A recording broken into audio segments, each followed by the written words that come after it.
Alright, so this is my revised tutorial for the NullDC Dreamcast video. I made a previous tutorial, two actually, one on the newer version, about the emulator to play Dreamcast games on your PC. Well, I didn't really explain much on those. So here I'm going to start off by revising it, seeing as my channel got deleted. Stupid hackers. But whatever, first you can start off by typing in NullDC in Google by opening your browser. And just clicking on the first link on the Google Code project hosting. Just head on over to downloads and make sure to download the NullDC latest version. As I see, it even says, if confused, download this. Don't get the Naomi version, because this is for the arcade that was built off of the NullDC hardware, so the developers can make similar emulators. Alright, so just download it, save it.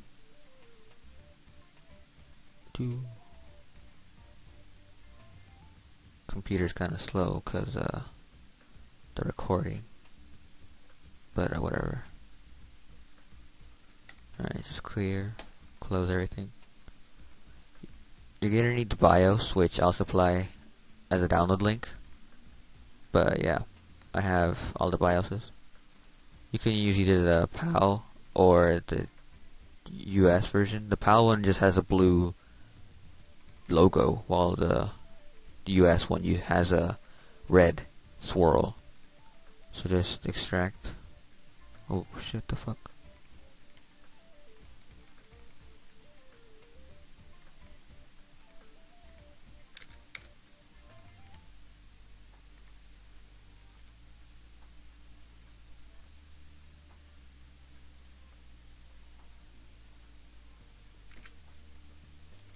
I don't know what that was, but whatever. Alright, so after you extract, if you open it, it'll say the BIOS can't be found. So that's where these come in. Just drag them into the data. And yeah, it even says put DC boot there. It's already named for you. Just load up the emulator. Alright. Here. Oh, if you get those errors where the thing won't start, you're gonna need to download the programs, the Visual C++ runtimes with the code that the emulator is built on. So it's like the language. If it's not installed, it just won't run. You're gonna get lots of DLL errors. So just head on and download it. Just get all of them. There's the 2009, 2008, 2010. Always get them. Update them frequently, because it'll stop you from getting those errors. So yeah, if you don't get an error, just continue. If you do, just go get them. You're not going to be able to follow on, because the emulator won't run if you don't have them installed. So, first of all, go to Options, NullDC Settings. Full screen will obviously make the emulator full screen, because it actually supports full screen, unlike the 1.6 beta, which you'd have to Alt F4 to get out of full screen. But yeah, it works. You always want underclock FPU to be checked. It'll speed up your emulation a lot, especially if you have a kind of, let's say, non-decent video card. If your graphics card is too crappy, the emulation is gonna, one, look all messed up and garbled, and two, it'll be slow. Very few games have problems with FPU, but you know, it's always best to have it.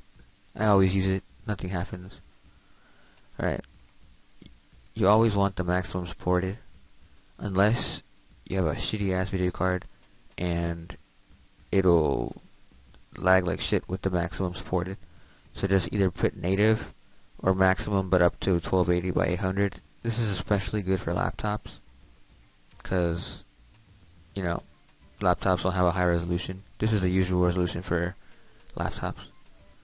The aspect ratio, you want it to stretch if you're on widescreen, or borders if you have a square screen, because If it uses borders on a widescreen, there'll be literal black borders on the left and right side. And stretch just makes it so that it literally stretches it. The textures, I usually, since I have a good video card, I'll use dynamic full. But versioned is okay for if you don't know what I'm talking about, or you don't know what you're doing, just leave it unversioned. I'll just use dynamic full because I like having it. Point is shitty looking. Sort, alright. Per strip, I recommend per strip. Off will literally make it fast because a lot of like figures will be gone because it won't render. A lot of polygons, a lot of stuff will be missing. But per strip's okay. Per triangle is just slow. Even if you have a high video card, it just doesn't matter. There's no point. Per strip's okay. Everything will be rendered. The modifier volumes. Alright. This will control shadows most of the time. It's basically just shadows. Like King Boom Boo in Sonic Adventure 2, when he becomes a shadow, when you're fighting him as Knuckles. If you don't have this on normal and clip or normal, you won't see, if you have it on these two, you won't be able to see a shadow, and you're not going to be able to kill him, or beat the level. Oh, what the hell? What a glitch. Whatever. Yeah, normal and clip is good, normal is good, you know, either one of these two. Normal and clip, bad video card. I mean, well, if you have a bad video card, it'll be slow. Normal, just okay video card. I just keep it a normal and clip. I notice no slowness on this. The Z buffer mode. Whoa. These, depending on what game you're playing, they may or may not work. This, horrible. It's slow as shit. These two, one or two, you get to play around because if you change the mode, sometimes the emulator crashes, and it won't. Some games won't work. I noticed 1 is the best. 2, I don't even know what the hell it just doesn't work sometimes. Black screen. This is, as it says, buggy. I just keep it on the fast when available, best precision. Texture cache mode. Delete old, delete invalidate, it doesn't matter. I don't even know what this does. I just keep it on old. VSync. I turn that on. If you have low FPS, I'll show FPS. The frames per second, if you notice it's slow, like click show FPS, load a game. If you notice it's slow, turn off VSync. VSync just helps the screen tearing. There's like sometimes when there's a lot of movement, the line, oh shit, what the hell's that? The line will like you'll see breaks in like the lines, like you'll see a line here of a previous frame. It just looks, you'll notice it. Is there like line cracks, like one frame of the other frame is cut and blending. Just turn it on if you have high FPS. If it's below 60, turn it off. Just turn it off. But I have above 60 most of the time. GD-ROM, you don't need to do anything. Swap disk if you have 2 disks, or if you want to just switch a game while the game is playing, or if you want to switch a disk, click swap. It'll swap the disk. This version actually supports swapping. What the hell, man? What is that? Whatever. Use default. It'll load the image. Default. If you select an image or a game, having this checked will just make the game load it as soon as you click start. Alright, AICA. This is the sound configuration. Put it on 2048 if you're on Windows 7 or Windows Vista. If you don't, it'll sound like buzzy and crackly, like literally crackly. If you're on XP, keep it on 1024. Alright, sync to audio. This will keep the thing from going extremely fast, like in my previous tutorials where the game would run so fast and be above 100%, you could barely play. Well, sync to audio keeps it from doing that. It'll limit it to 100%, and it stops the crackly audio, like from before. Alright, global focus. Just leave this checked. It just keeps the sound playing, even if you like open AIM or you're on the internet while the game is playing. You'll still hear the sound. If you don't, and you click off and click back on since the emulator is still kind of buggy. I had an experience where the sound disappeared completely. Hardware mixing, you don't need it. It doesn't do anything. No point. It just makes bad sound. Literally. Horrible sound. ARM, you can't do anything. Alright, here is where you control the controls. The reason why I didn't go to select plugins is because the default plugins are best for now. But now seeing as I'm going to use a controller, an Xbox 360 controller, I'm going to have to switch the plugin. I don't recommend changing any of them anymore, unlike my previous tutorial, because this plugin is the best and they removed the Chancast sound, so there's no point. So everything is good as it is, except for the controller. This is what you want to change if you want to play on an arcade stick, a twin stick. The Puru Dreamcast controller, that plugin is the best for USB. And pretend you're gonna use Bluetooth. I've seen like Wii remotes being used with this. I haven't tried it yet, but I know it can be done. So you can configure the keys, and it'll open the plugin. You select your controller, and you just configure your keys. Just press them as you click the button, and it works. It's not as bad as the other one, where you had to use keyboard emulation or that weird plugin that I said before. If you have a messed up controller and you notice that if you leave it sitting, the character or whatever you're doing starts to move on its own up the dead zone, so it stops the controllers like the center. If it stays stuck sometimes, it stops it from like registering the push. If you notice your player moving, like in Sonic Adventure, if you notice Sonic or someone moving when you're not doing anything, then just up the dead zone.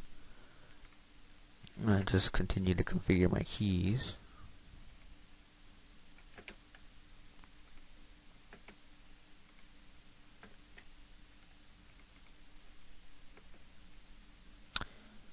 Alright.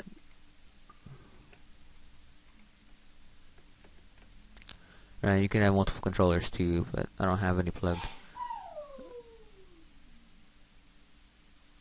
Alright, and you just click OK. And you're pretty much done. Now you just click Start and select the game. I might be all slow because of my recording, because even though I have a quad core now, it still is slow sometimes because this Camtasia recorder eats up my computer like shit. So let's load up my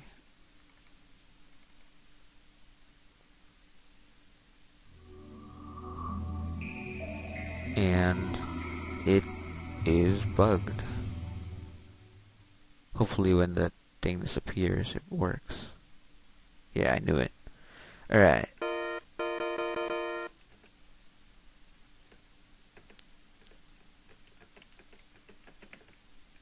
Wow, that's weird. I can't press my input.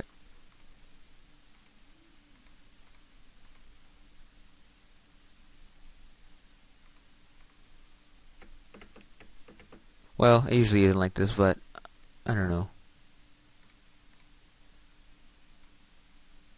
Oh, and you can see now that they emulate the VMU.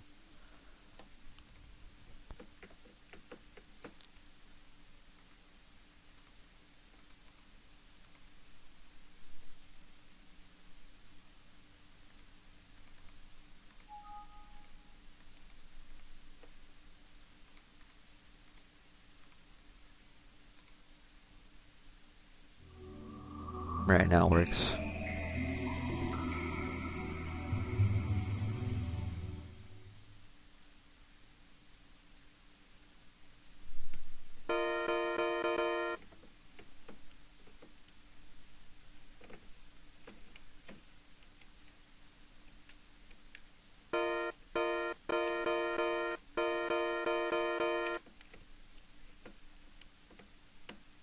For some reason it won't let me select, but I can still move. It's just, I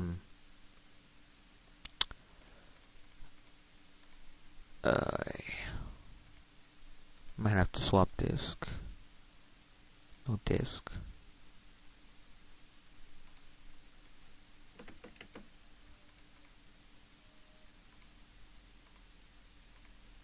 Yeah.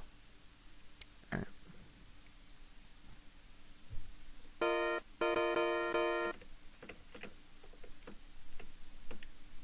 Well, I don't know what the problem is. Alright. I just had to remap my keys. Alright. Now I could probably still swap disk since it works now. And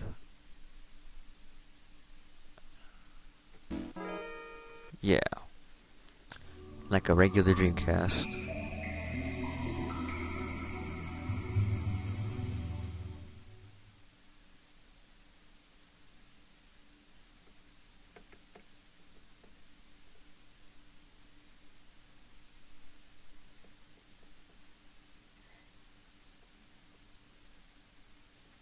I'll just show some gameplay so that I can prove it works.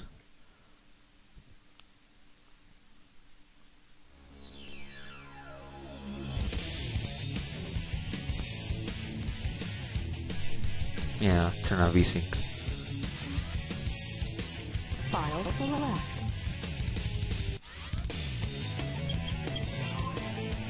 Options.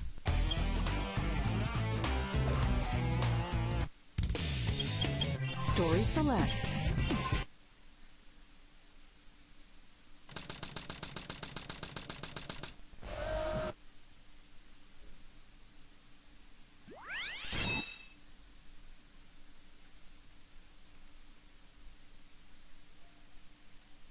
Intruder alert. Assume level 1 defense formation. Hold B button down to lock off. Release it to fire a homing missile. Well, I proved that it works. It's not so slow. It's 60 FPS. Just that the recorder is messing it up. Alright, so that was my tutorial. I'll put links in the description if you feel lazy to look for these, or if you just want the BIOS, because you know they're hard to find, and it's sort of illegal to download them online. I have a Dreamcast and I own one. I don't have a dumping device, but you know, who cares? I really don't. So